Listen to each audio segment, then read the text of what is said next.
Hi, I'm Dr. Brian Kaufman. I'm a family doctor turned CLL patient. I'm here at ASH 2015 with my friend Dr. Castro. Dr. Castro, introduce yourself.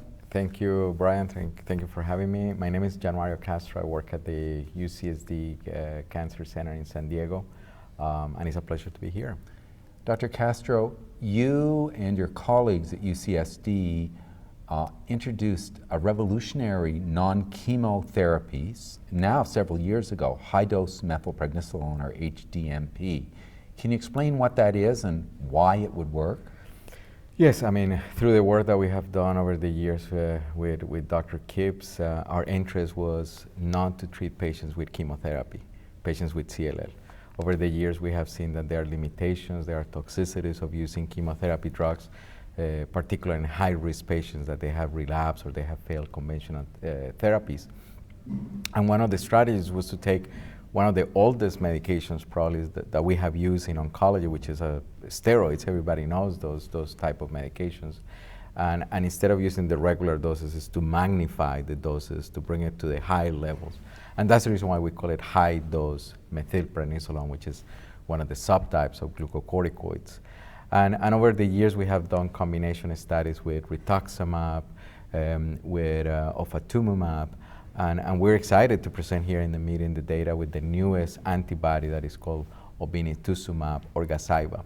The bottom line of those studies is to show how the use of the steroids that can modify not only directly the cancer cells, but the microenvironment around the cancer cell, how that works in combination with a potent anti-CD20 antibody like Gazyva in this particular case. So this would be a completely non-chemo approach because you're using a biological, the antibody against CD20, the obinutuzumab or Gazyva, and you're using this high-dose methylprednisolone. And why does a high-dose steroid make a difference? I mean, I don't understand, you know, it calms inflammation. Why magnifying the dose does it have an anti-leukemic effect? Yes, so the combination is with this antibody, and the data from our own research and others suggests that when you magnify that, you block the interaction, the nurturing interaction in between the microenvironment and the cancer cell. In other words, it's like blocking the bridges or destroying the bridges that are going to bring all the food to the cancer cells, number one. And number two is to come with the second kind of punch, that is the biological effect of the antibody. So we're inhibiting different pathways through different mechanisms, hoping to get the best possible result, and as you said, without using chemotherapy. And you have some results that you're going to be presenting? Exciting results. What I can tell you is, number one, the therapy has been well tolerated. I mean, we did this study in patients that they have never received treatment, frontline treatment, and in patients with relapsed refractory disease. And the therapy has been well tolerated. Nobody required to stop the therapy permanently. Everybody achieved kind of or continue with the proposed treatment. We have good responses. The patients that they have never seen treatment, all of them responded. And 96% of the patients with relapsed refractory disease responded to therapy. So essentially everybody, almost everybody responds to therapy. And not only that, but the complete responses that we observed, all of them, they did not have evidence of minimal residual disease. So they're MRD negative. Meaning that by the very strict criteria of the international workshop in CLL, they did not have residual disease. And when we did analysis using high parameter or multi-parameter high definition flow cytometry, we were not able to observe residual disease. And I think this is one of the first steps. I'm not saying that this is the end of the story. I think this is our scaffold for future treatments, is that now we're using those high sensitivity technologies to detect what is the level of response of the patients.